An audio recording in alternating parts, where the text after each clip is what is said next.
창세기 37장 5절에서 11절의 말씀입니다.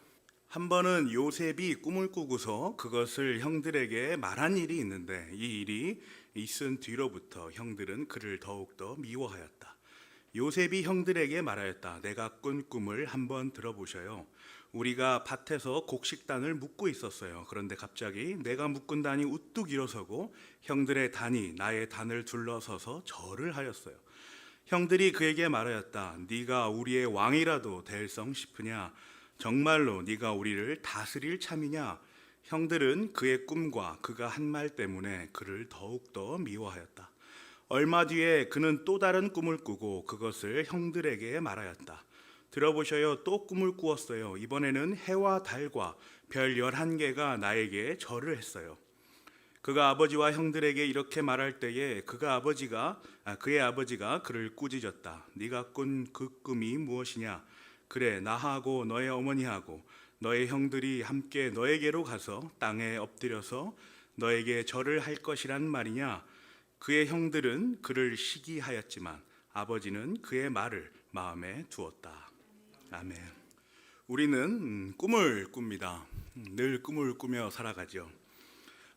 그래서 꿈을 꾼다라는 것은 앞을 보려고도 하는 의지입니다. 즉 그 존재가 앞을 보고 나아간다라고 말하면서 살아있다라는 것을 보여주는 지표가 바로 꿈이 있다라고 말하는 것이죠. 그래서 재미있는 말로 저희 부모님 댁에 강아지가 2마리가 있는데 이 강아지들도 꿈을 꿉니다. 참 신기하죠. 어떨 때는 아주 무슨 꿈을 꾸는지 아주 치열하게 으르렁대요. 그리고 그릉그릉 대면서 꿈을 꿉니다. 이렇게 꿈을 꾼다라는 것은 어떤 한 생물이 살아있다라는 것을 드러내고 보여주는 지표인 것이죠. 그 증거가 바로 꿈을 꾸는 겁니다. 그런데 우리가 늘 아시는 것처럼 우리 다음 세대들, 청년, 청소년, 소위 이제 MZ 세대라고 하죠. 이 세대들 대부분이 꿈이 없다라고 말합니다. 참 마음이 아프죠. 무엇을 해야 할지 도무지 알지 못하겠다 이런 말들을 많이 합니다. 그래서 이런 맥락에서 살펴보면 꿈이 없다, 무엇을 해야 할지 모르겠다라는 이들의 이러한 말들은 한편으로는 참 비참하기도 합니다. 한번 표를 한번 보세요. 요즘에 나온 신조어인데요.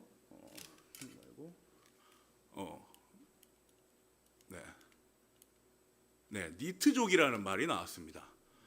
취업에 대한 의지가 아예 없거나 아니면 준비 중인 사람, 이제 밑에 이제 뭐의 약자인지 나와 있는데 그런 사람을 이제 니트족이라고 해요. 니트족을 한번 보세요. 표가 나와 있죠. 국내 청소년 비중 중에 니트족의 비율이 나옵니다. 그죠? 이렇게 점점 늘어가고 있다는 거예요. 시간이 지나고 나이가 들어감에 따라서 점점 그 니트족이 늘어납니다. 준비 중인 거죠. 아니면 아무 생각이 없거나. 그런데 참 가슴 아픈 거는 그 조사를 하면서 옆에 표를 한번 보세요. 15세에서 19세 고졸 미만 청소년 니트족의 활동 상태를 보세요. 아무 일도 하고 싶지 않다. 그죠? 그런데 밑에 보면 출산과 육아도 있어요. 이런 비율들이 참 우리 청소년들이 얼마나 위험 가운데 노출되어 있는지를 우리가 알아볼 수가 있습니다. 하나 더 넘겨주세요. 청년들의 비중도 한번 보세요. 청년들을 보면 아주 재미있는 통계가 있습니다. 제일 왼쪽에 있는 것이 고졸, 전문대졸, 4년제 졸인데요. 이 학력이 높아감에 따라서 굉장히 증가하는 차세를 보입니다. 그죠? 그래서 대학교 4년제 대학교를 졸업한 사람일수록 더 준비 중이고 더 일할 생각이 없는 거죠. 이게 참 신기한 통계예요. 그죠? 이제 우리의 삶의 모습들을, 사회의 모습들을 아주 잘 보여주고 있는 표입니다. 살아 있어서 한참을 그야말로 날뛰어야 할 친구들이 그저 돈만 있으면 된다. 그저 적당한 대학, 적당한 회사에 들어가면 된다라고 말하면서 또 공무원이라도 되면 인생이 편하지 않느냐라는 여러 소리들을 매체를 통해서 우리가 경험합니다. 여러분 어떠세요? 돈이 있으면 정말 편할까요? 세상을 살기가 정말 돈이 있으면 수월합니까? 완전히 부정할 수는 없지만 돈이 가지는 속성을 우리가 지나온 삶을 통해서 생각해 보세요. 바로 그렇지 않다라는 것이 이 답이 나올 겁니다. 끝이 없는 게 돈이죠. 그리고 자족을 하지 못하게 만드는 것이 이 돈입니다. 그래서 돈을 쫓다가 보면 허망하고 또 여러 가지의 삶의 어려움과 낙심과 또 공허함이 늘 엄습해 오는 거죠. 우리가 늘 유명인들의 그런 안타까운 소식들을 접하는 것도 같은 맥락일 겁니다. 꿈을 꾼다는 것은 무엇을 해야 한다라는 개념이 아닙니다. 또한 그것을 할 수 있고 해야 한다는 능력과 그 의무를 전제로 하는 것이 아닙니다. 꿈을 꾼다는 것은 능력과 어떤 그 의무를 넘어서 그 너머에 보이지 않는 무언가를 바라본다라는 겁니다. 그저 바라보는 거예요. 그저 내가 무엇을 향해 가야 할지를 지향하는 겁니다. 자신의 삶을 멀찌감치 놓고 바라보면서 관조해 보는 거죠. 나를 이렇게 객관적으로 보는 거예요. 그런데 꿈을 가져라, 꿈을 가져야 한다라는 말에 우리 다음 세대들이 가장 많이 하는 말이 무엇입니까? 그 꿈을 꼭 가져야만 하냐? 지금 이대로 살아서는 안 되냐? 나 지금도 행복한데, 이런 말들이죠. 그래서 요즘에 이러한 사람들을 위로한다고 나오는 말들도 많이 있습니다. 그 내용들이 이렇죠. 여러 강연의 현장에서 등장하는 말들입니다. 꿈이 있어야 한다는 건 강박이야. 어때? 없으면 어때? 지금 네 상황을 즐겨라. 또 아무것도 안 하면 어때? 꿈이 없는 너 자신 그대로의 모습을 누려. 그죠? 이런 말들 많이 하죠. 또 조금 더 고급진 강연에서 이런 말도 나와요. 지금 네가 꿈을 가지면 세상이 너무 좁아지잖아. 세상이 네가 의사가 되려고만, 선생님이 되려고만 한다면 그 밖에 여러 가지의 직업들과 여러 가지의 진로들과 삶의 모습들이 축소되니까 지금 네가 꿈이 없는 건 오히려 멋진 거야. 이런 강연도 나옵니다. 어떤 생각이 드세요, 여러분? 오늘 본문은 우리가 아주 잘 알고 있는 꿈쟁이 요셉의 역사적인 사건을 기록한 본문입니다. 요셉은 꿈으로 많이 기억되고 있는 성경 역사의 한 인물이죠. 오늘 본문은 이제 그 꿈쟁이 요셉이 꿈을 꾸기 시작한 첫 번째 사건입니다. 본문의 분위기를 한번 보세요. 요셉이 아주 신이 났습니다. 그죠?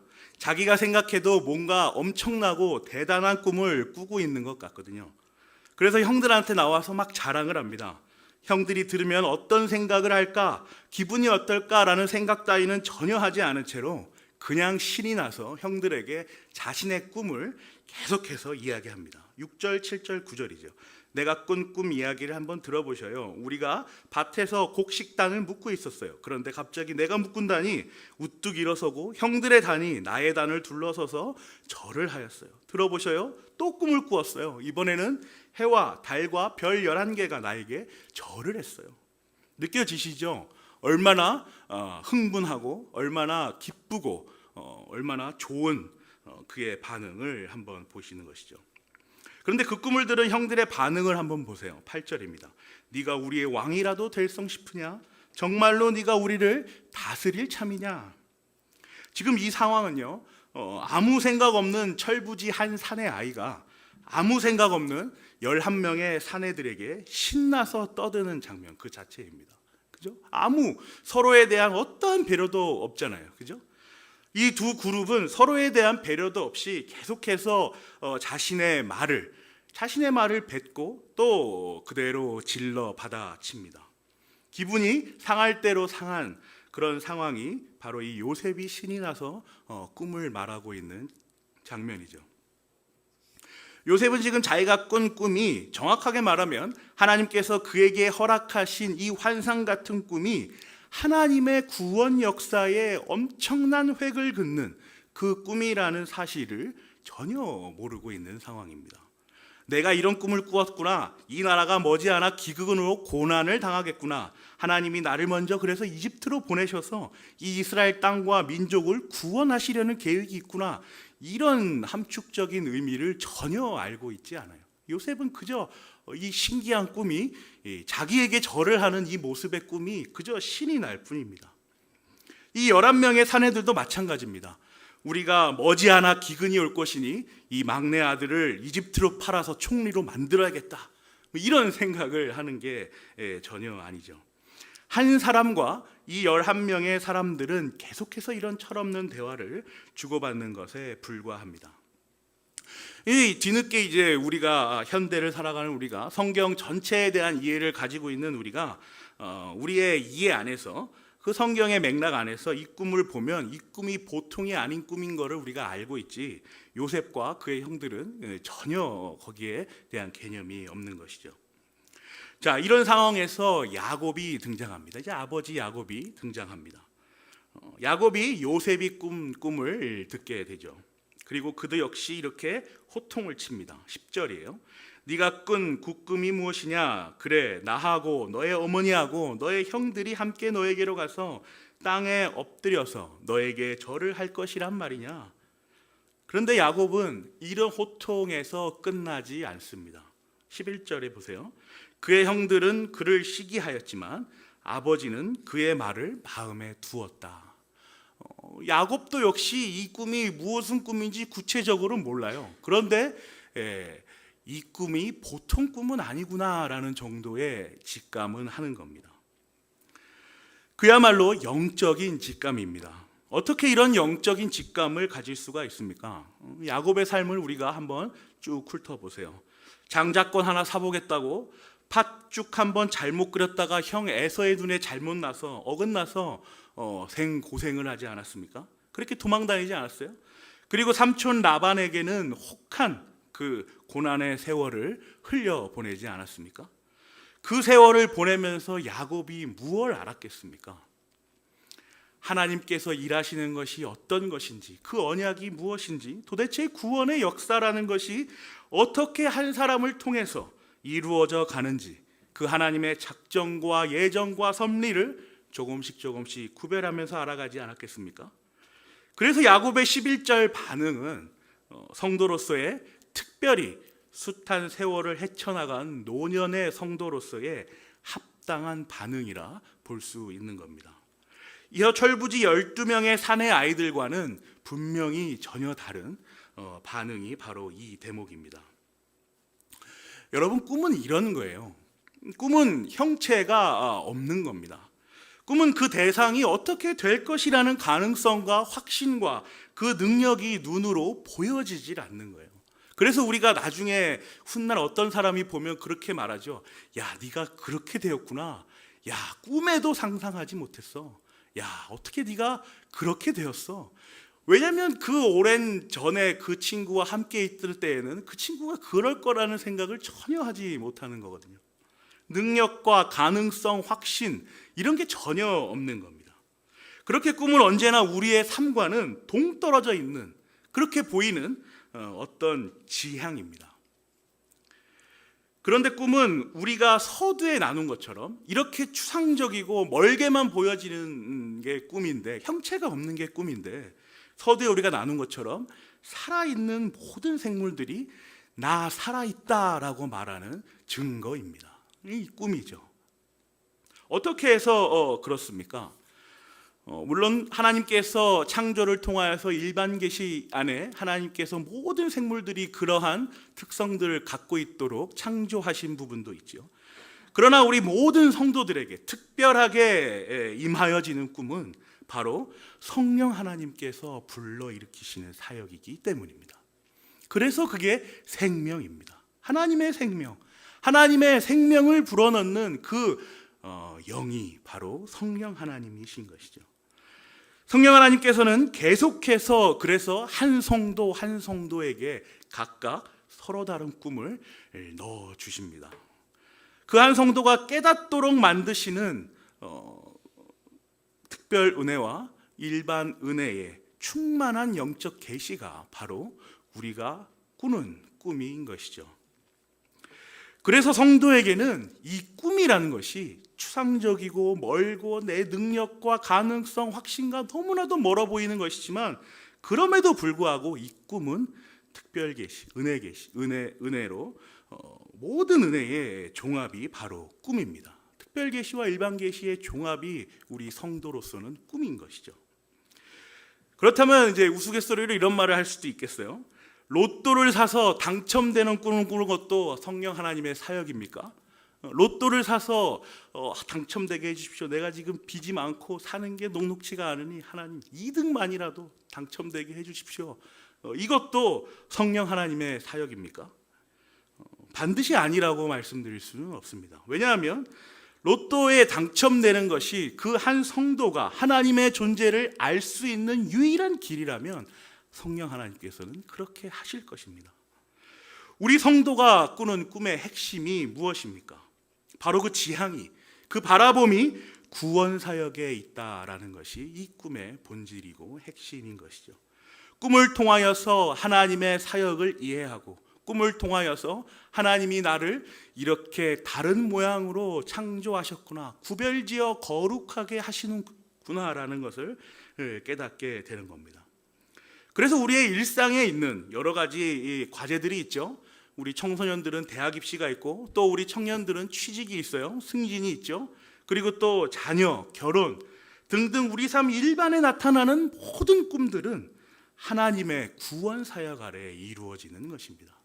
우리가 지금 알고 알 수는 없지만, 우리가 지금 그 사실들을 다 하나하나 알 수는 없지만, 마치 요셉과 그 11명의 형들이 요셉이 꾼 꿈이 무엇인지 도대체 알 수는 없지만, 하나님께서는 모든 성도들에게 그 꿈을 불러일으켜 주셔서 하나님의 구원 사역 아래 이루어 가도록 그렇게 우리를 경험하게 하시는 것입니다. 시편 9편으로 한번 가보시겠습니다. 시편 9편 16절에서 18절의 말씀입니다. 제가 읽을게요. 주님은 공정한 심판으로 그 모습을 드러내시고, 악한 사람은 자기가 꾀한 일에 스스로 걸려드는구나. 악인이 갈 곳은 수올, 하나님을 거역한 문나라들이 갈 곳도 그것뿐이다. 그러나 가난한 사람이 끝까지 잊혀지는 일은 없으며 억눌린 자의 꿈도 결코 헛되지 않을 것이다. 가난한 자, 억눌린 자, 누구를 말하는 것입니까? 오늘 우리 찬양에서도 나오죠. 목마른 자, 내게로 가까이 오고자 하는 자, 심령이 가난한 자는 복이 있나니 그들이 천국이 그들의 것이다 라고 예수 그리스도께서 우리에게 직접 말씀해 주지 않으셨어요? 영혼이 가난하고 육신에 지쳐 죄를 인식하고 자신의 부족함에 넘어져 억눌린 자들, 이들은 영원전 하나님께서 택하신 자들이요, 이 세상을 따라가 살아가는 현실 가운데서 하나님께서 그들이 꾸는 꿈이 결코 헛되지 않을 것임을 증명하여 주는 증인된 성도의 삶입니다. 성령 하나님께서 주시는 꿈을 꾸는 성부 하나님께서 영원전 택하신 주의 백성들은 그래서 헛된 꿈을 꾸는 것이 아니라 구원을 향한 꿈을 꿉니다.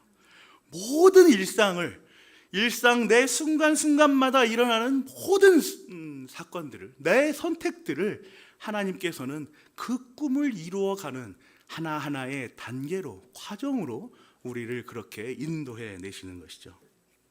또한 자신이 꾸는 그 어떤 것도 구원의 맥락 안에서, 그 꿈도 또 우리에게 계시된 말씀 안에서 해석을 할 수 있도록 그렇게 인도해 내십니다. 이것이 우리 성도에게만 주어진 고유하며 유일한 특권이며, 또 우리 성도가 반드시 길러내야 하는 실력인 것입니다. 자신이 살아온 삶을 통하여 하나님께서 자신에게 주신 은혜의 선물인 신앙을 확인하고, 자신이 나아가야 할 길을 합당하게 하나님과 교제하면서 차분히, 때로는 정교하게 그 꿈을 이루어 가는 것, 이것이야말로 꿈을 꾸는 성도가 자신의 삶을 주체적으로 이끌어 나가는 영적인 실력인 것입니다.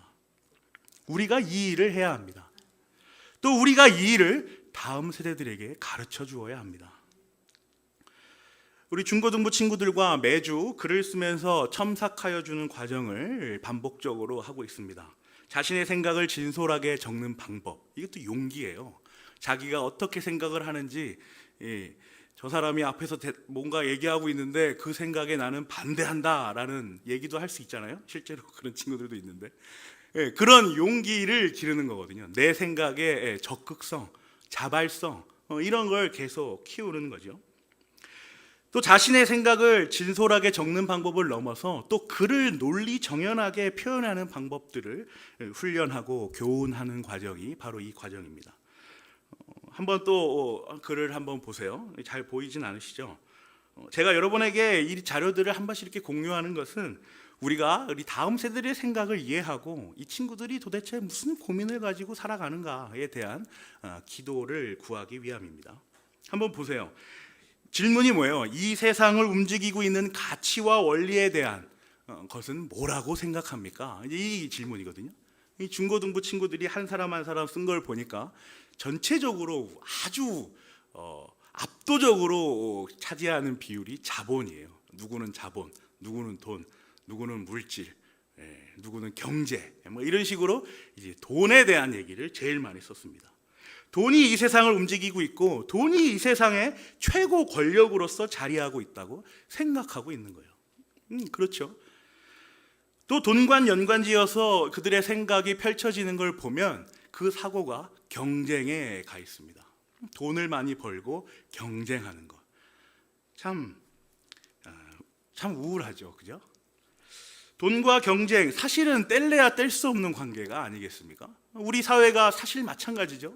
여러 가지의 삶의 가치와 원리들을 우리가 세상을 통해 볼 때 돈 가진 자는 다 되더라, 경쟁에서 이긴 자는 다 되더라 라는 그러한 경험들을 우리가 하고 있지 않습니까?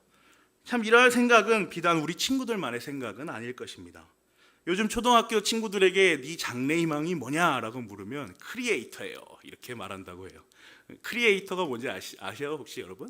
이 말이 좋아서 크리에이터지 유튜브 하는 방송하는 거예요. 자기들이 볼 때 좀 쉽게 돈 버는 것처럼 보이는 것이죠. 또 많이 버는 것처럼 보여지기 때문에 저는 크리에이터가 될 거예요. 뭐 이런 얘기들을 하는 거예요. 우리가 사랑하는 다음 세대들의 머릿속에는 어떻게 하면 돈을 쉽게 또 잘 벌 수 있을까라는 생각이 두드러지게 나타나고 있다라는 것입니다. 그렇다면 이들이 무엇을 해서 돈을 쉽고 또 잘 벌 수 있을까라는 생각에 회로를 한번 가보세요. 돈에서 경쟁으로 이어졌잖아요. 그러니까 이 돈에서 바로 그 해답을 좋은 대학과 좋은 회사로 연결을 짓는 겁니다. 경쟁하겠다는 거죠. 그 돈을 내가 얻기 위해서 좋은 회사에 들어가고 또 그러기 위해서는 좋은 대학에 들어가고 그러한 목표가 생기는 것이죠. 어떠십니까 여러분? 야곱의 입장에 서신 여러분께서도 이 세상을 움직이는 가장 강력한 원리가 그 힘의 원천이 돈이라고 생각하십니까? 그 방법이 좋은 대학에 들어가고 좋은 회사에 들어가는 그 유일한 길만이 그런 길이라고 생각하세요? 여러분이 가지고 계신 그 통찰과 해안을 우리 다음 세대들에게 가르쳐 주셔야 합니다. 우리 한 사람 한 사람을 허투루 태어나지 않게 이끌어 가시는 하나님의 원리를 우리가 앞장서서 가르쳐 주어야 하는 것이죠. 우리 성도의 삶이 단순히 기능적인 것, 돈을 잘 벌고 좋은 대학, 좋은 회사에 들어가는 그 삶에 자신의 존재를 기능적인 것에만 맞추고 초점을 두고 있는 이 친구들에게 그게 아니다. 하나님이 너를 창조하셨을 때는 특별한 이유가 있다. 다양한, 서로마다 가진 다양한 그 고유함을 하나님은 사용하신다. 그걸 알아내는 게 삶이다라는 것을 우리가 가르쳐 주어야 하는 겁니다.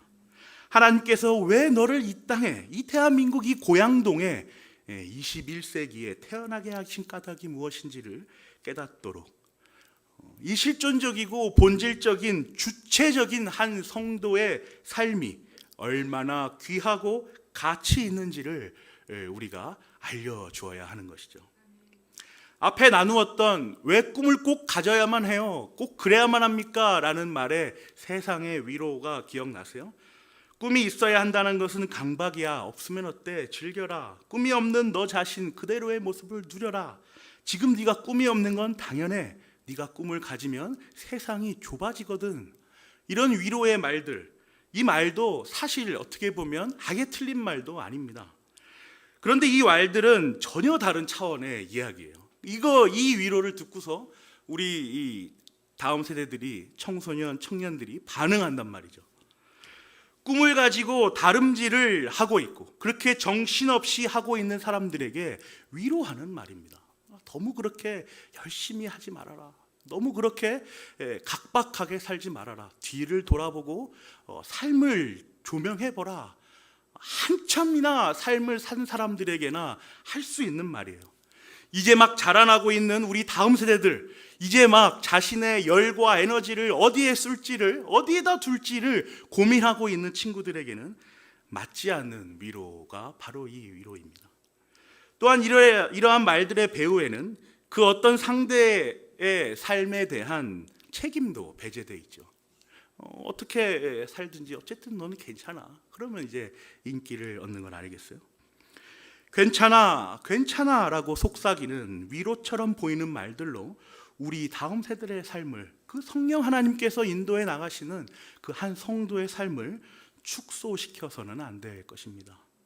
성령 하나님께서 인도하시어 그들이 이 사회에서 어떠한 가치와 지향으로 최선을 다하여 열심히 살아내야 하는지를 우리가 교훈해주고 보여주어야 하는 것입니다. 또한 성령 하나님께서 이끄시는 삶의 확장이 얼마나 풍성하고 충만한지를 알려주고 보여주어야 하는 겁니다. 그래서 무엇이 되고 싶니가 아니라 어떤 사람이 되고 싶니? 어떤 것을 추구하며 살아가고 싶니라는 보다 실존적인 지도가 우리에게 있어야 하는 것입니다.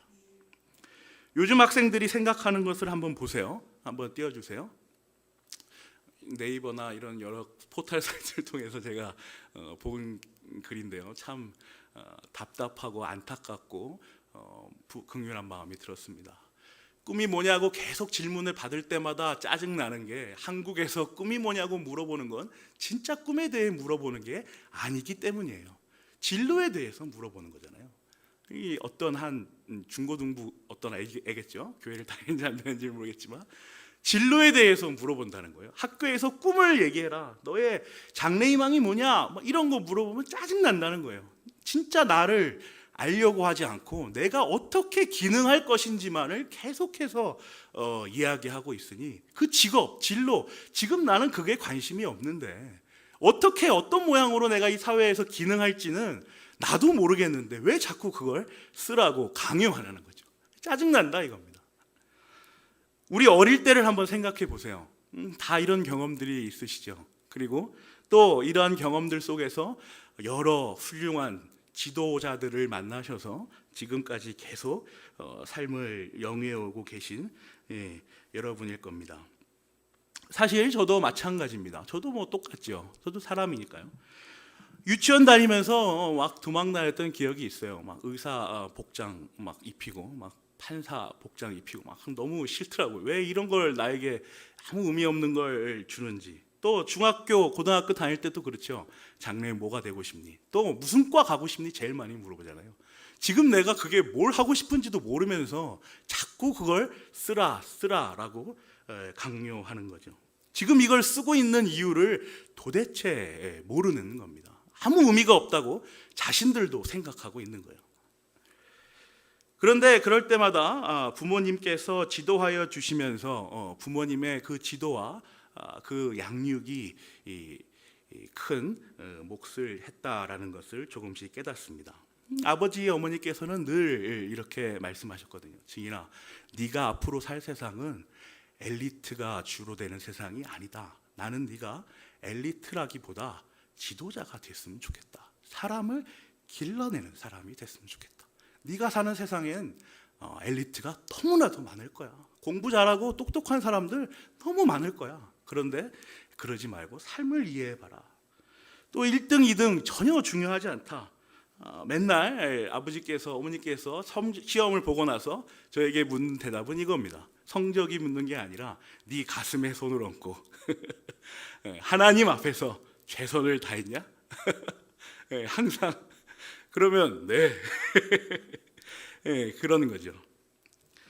이번 시험을 통해서 하나님이 너에게 보여주신 너의 모습, 너의 장점, 강점, 약점, 단점이 무엇인지 그걸 생각해 봐라 라는 거거든요. 그러면서 삶을 통해 벌어지는 사건들을 통해서 경험을 합니다. 그죠? 경험을 하죠. 그런 지도와 또 그런 사회 속에서 살아가면서 혼란 가운데 중고등학교를 보내는 게 제 2차 성장기 아니겠어요? 혼란하잖아요. 고등학교 다니면서 친구들에게 수학 문제 가르쳐 주는 걸 제일 좋아했습니다. 근데 단순히 거기서 끝나는 게 아니라 어떤 걸 가르쳐 줬을 때 수학이 재밌잖아요. 답은 정해져 있지만 방식이 여러 가지죠. 이런 이 방식 저 방식을 통해서 친구가 그 방식을 써서 성적이 오르고 기뻐하는 걸 보면 너무 기쁜 거예요. 참 내가 저 친구에게 도움이 되었구나. 나 참 뿌듯하다. 이런 생각이 드는 겁니다. 그래서 생각했습니다. 나는 이제 나중에 어른이 되면 누군가가 나를 통해 성장하는 것을 보는 그런 직업을 가지면 좋겠다. 나는 그 가치를 추구하며 살겠다라는 생각을 하게 된 거죠. 그래서 여러 가지 일들을 생각합니다. 경제 공부도 좀 하면서 투자 상담사, 그죠? 펀드 매니저가 되시면 좋지 않을까? 내가 열심히 분석해서 이 사람이 돈을 벌면 이 사람도 좋고 나도 좋고 그런 생각을 이제 막 해봤던 거죠, 고등학교 때. 그리고 학교 교사가 되고도 싶었습니다. 학교에서 선생님이 되면 친구들이 이제 학생들을 잘 가르쳐서 이 친구들이 잘 길러지는 것을 보면 또 그렇지 않을까? 그런 여러 가지 고민 끝에 학원 강사가 됐죠. 또 입시 컨설팅을 합니다. 그리고 이제 학원 경영까지 그렇게 했던 기억이 있습니다. 그리고 지금은 여러분이 아신 것처럼 교회의 교사인 목사가 된 것이죠. 다 누군가가 나를 통해 성장하는 것, 그것이 제가 생각할 때 가장 나다운 삶이었던 겁니다. 가장 그게 하나님이 나에게 주신 삶이 아닐까? 또 어떤 모습으로 변할지 모르겠어요. 그런데 지금까지의 그 삶을 통해서는 계속해서 그 내용들이, 그 원리가 이어지고 있는 것을 봅니다. 모든 사람이 다 다릅니다. 모든 사람들은 다 다르고 다양하고 독특하고 고유합니다. 그래서 특별하다라는 말을 하죠. 그래서 지도자가 중요합니다. 성령 하나님께서 이끄시는 방향이 무엇인지를 기민하게 살피며 간구하는 지도자가 꼭 필요한 것입니다. 주일에 우리 담임 목사님께서도 광고해 주시겠지만 우리 7월 3일에 중고등부 행사가 하나 예정돼 있습니다. 수능이라는 커다란 사건을 앞둔 우리 중고등부 친구들을 위해서 학부모 되시는 집사님들과 또 권사님들을 모시고 우리 친구들의 삶을 어떻게 신앙 안에서 다루어낼 것인지를 함께 나누는 자리입니다. 수능을 잘 봐야 좋은 대학을 가서 좋은 직장을 취직하니 그것을 해결하자라는 그런 단편적인 의도가 절대로 아닙니다. 여러분도 아시겠지만 학창 시절에 가장 큰 행위 중 하나인 공부는요, 단순히 성적을 올리는데 그 주안점이 있지 않습니다. 모든 대학과 모든 직장이 그 아이의 성적을 검사하기 위해서 입시와 면접을 치르는 것이 절대로 아니라는 것이죠. 그 사람의 성실함과 삶에 대한 자세를 보는 거예요. 공부라는 행위를 통해서 자신을 얼마나 돌아보았는가, 얼마나 기민하고 영민하게 자기 자신을 살펴보았는가, 이걸 보는 거죠. 무엇이 강점인지 약점인지, 또 내가 어디까지 해낼 수 있는지, 반복적으로 뭔가를 해낼 수 있는 습관과 의지가 있는지 자신을 살펴보는 것이 바로 공부의 가장 중요한 원리입니다. 근데 이렇게 생각해 보면 어때요? 우리 성도의 삶과 똑같은 원리 아닙니까? 우리 성도가 그렇잖아요. 우리 성도가 어떻게 하여야 하나님을 기쁘시게 하고, 어떻게 하여야 내가 죄를 더 이상 짓지 않고 하나님이 원하시며 하나님이 기뻐하시고 하나님의 앞에서 담대한 모습으로 나아갈 수 있을까? 이 고민하는 거 아니겠어요? 내 하나님 앞에서 내 장점과 내 약점이 무엇인지 그걸 놓고 하나님 앞에 긍휼히 여겨 주시옵소서라는 기도를 하는 것이 우리 성도가 살아가는 삶의 방법 아닙니까? 이 세상의 모든 원리는 성도가 하나님께로 거룩하여져 가는 그 과정 가운데 있는 것입니다. 사랑하는 고향저회교회 성도 여러분, 하나님께서 허락하신 야곱의 자리에 기꺼이 서시기를 간절히 기도합니다. 야곱의 자리에 서셔서 요셉과 11명의 형들이 성장하고 양육되어져 가는 과정을 인도하여 주십시오. 요셉과 11명의 형들이 성장 과정을 한번 보세요. 이들이 성장하는 과정을 한번 보세요. 요셉이 애굽으로 팔려간 이후에 그가 꿈자랑을 단 한 번이라도 하였습니까? 그런 일은 없어요. 요셉이 그 꿈이 이루어진 순간 하나님이 허락하신 그 성령 하나님께서 인도하시는 총리가 되던 그 순간 11명의 형들이 자기에게 와서 절을 하던 그 순간에 거봐 내 꿈대로 되었지, 내가 이미 다 알고 여기까지 왔다, 이렇게 말하던가요? 성경은 그렇게 기록하고 있지 않습니다. 한민족을 구원하시는 그 역사적이고 감동적인 순간에 요셉은 그 형들을 참아보지 못합니다. 그죠? 참아보지 못해요. 그들의 형편과 마음을 헤아리기까지 하죠. 그들이 나가 요셉인 걸 알면 얼마나 두려워할까, 이 생각까지 해내는 겁니다. 또 형들은 어때요? 우리가 너를 팔았으니 네가 여기까지 온 거야 라는 이런 말도 안 되는 망언을 하고 있습니까? 아니죠. 요셉이 자기들을 해칠까 봐 두려워서 자신들의 잘못을 진정으로 회개하지 않습니까? 그러면서 다투잖아요. 내가 그러지 말랬지, 니네가 그랬잖아, 우리 이거 진짜 잘못한 거야. 진정으로 회개하는 모습을 보지 않습니까? 성장한 거예요. 그 모습을 보고 있는 야곱을 한번 생각해 보세요. 얼마나 뿌듯하고 얼마나 감격스럽겠습니까? 정말 이들이 하나님의 백성으로 이렇게까지 성장해냈구나, 이 과제들을 다 수행해냈구나, 얼마나 감격스럽겠습니까? 하나님께서는 쉬지 않고 일하십니다. 성령 하나님께서, 성부 하나님께서 택하신 자들을 꿈을 꾸도록 하시고 구원을 바라보도록 하십니다. 언제나 늘 함께 하십니다. 낮에는 구름 기둥으로, 밤에는 불 기둥으로 성령 하나님께서는 언제나 성부 하나님께서 택하신 자들 곁에서 그들의 길을 밝히 비추십니다. 그 꿈을 꾸게 하시죠. 그 구원의 사역을 사모하게 하십니다. 그러는 가운데 현실이라는 거대한 과제를 내어주십니다. 성도가 주체적으로 적극적으로 기꺼이 그 과제를 수행하여 낼 수 있도록 그 경계를 지어주시죠. 히브리서 10장 15절 17절은 이렇게 기록합니다. 그리고 성령도 우리에게 증언하여 주십니다. 먼저 이렇게 말씀하셨습니다. 주님께서 말씀하신다. 그날 이후에 내가 그들에게 세워줄 언약은 이것이다. 나는 내 율법을 그들의 마음에 박아주고 그들의 생각에 새겨주겠다. 또 나는 그들의 죄와 불법을 더 이상 기억하지 않겠다. 성령 하나님께서 언약을 우리 마음에 새겨주십니다. 하나님의 사랑의 율법을 우리 마음에 박아주시고 우리 생각에 새겨주십니다.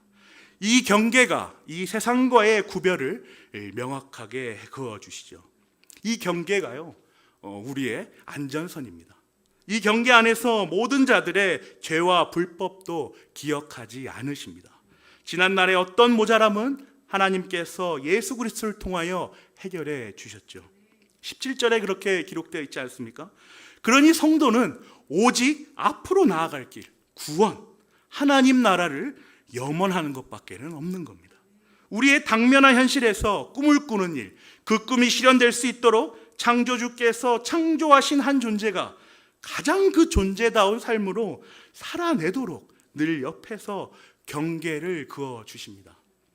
이 안전선 안에서 우리는 모든 것을 할 수 있습니다. 할 수 있거든이 무슨 말이냐? 믿는 자에게는 능히 하지 못할 일이 없느니라. 하나님께서 성령 하나님을 통하여 이 말씀이 실현되도록 이끄십니다. 그러므로 사랑하는 고향제일교회 성도 여러분, 우리 다음 세대들이 성령 하나님께서 주시는 이 꿈을 먹으며 보고 듣고 확인할 수 있도록 기도와 간구로 또한 열심으로 지원하여 주십시다. 다른 이유가 없습니다. 단지 우리가 이들을 사랑하기 때문이고 이들이 하나님께서 우리에게 허락하신 하나님의 귀한 성도이기 때문입니다. 기도하겠습니다.